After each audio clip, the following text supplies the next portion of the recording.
Hello, and welcome to Fire Engineering's Training Minutes. My name is Todd Taylor. I'm Battalion Chief of the Wayne Township Fire Department. In previous segments, we've talked about taking the door off of a semi-cab and how difficult it may be. Today, we want to actually show you why that becomes so difficult. By looking at the interior of the door with the skin off, you can see that there's no side intrusion bar. All we have is rolled steel. As we start to try to pry this door off, more times than not, it either rolls down on itself or starts to rip.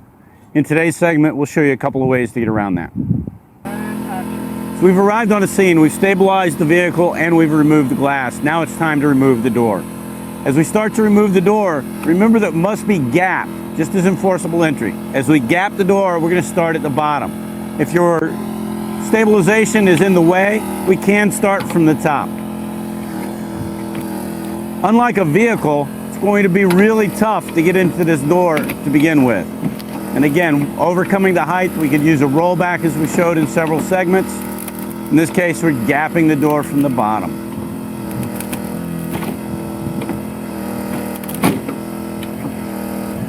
As you continue to work your way up, you continue to gap until you get to the locking mechanism. Remember that the handle itself is not an indication of where that locking mechanism is. The locking mechanism is actually higher.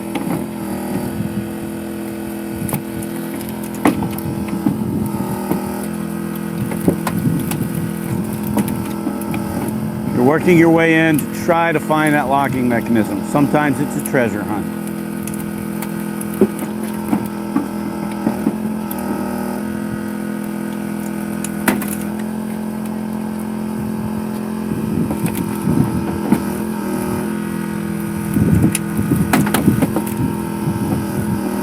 The locking mechanism is located, then you can start opening the door.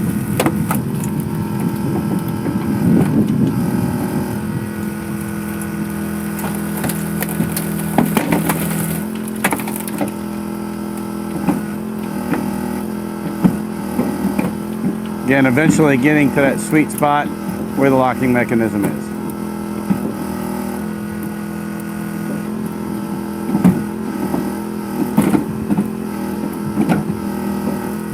By using the lighter tools, it also allows us to only use one rescuer.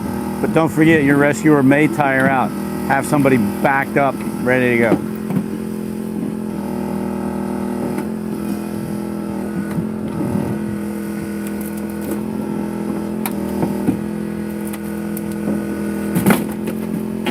If you get to the point where the spreaders won't work, we can call for the cutters to cut the nadir pin. We spread it enough to get the cutters in place.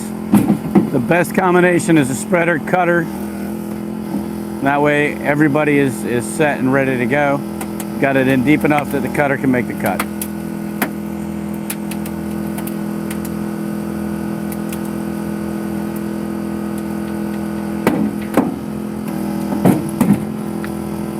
The door being open, we can now cut the door off. In this case, we're going to web the door.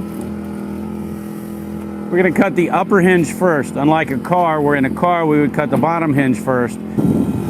As we access the door, the first thing we want to do is cut the wiring harness and all of the straps that may be on that door. Then we're going to move to the upper hinge. These hinges may very well be a little beefier than what you're normally used to working. Make sure you wrap your O cutters all the way around those hinges. We cut the upper hinge after we cut all the wiring harnesses so that we can maintain control of the tool and the door. The door will simply go to the ground and fall away.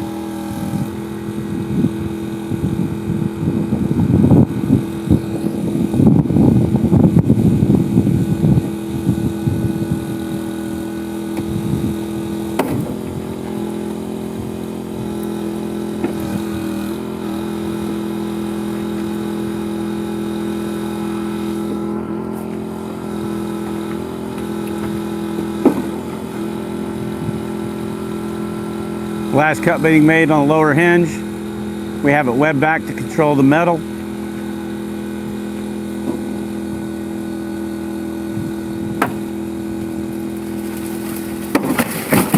The door comes off, we pull it to the ground, keeping our rescuers out of harm's way, and our rescuers are not trying to hold the weight of the door.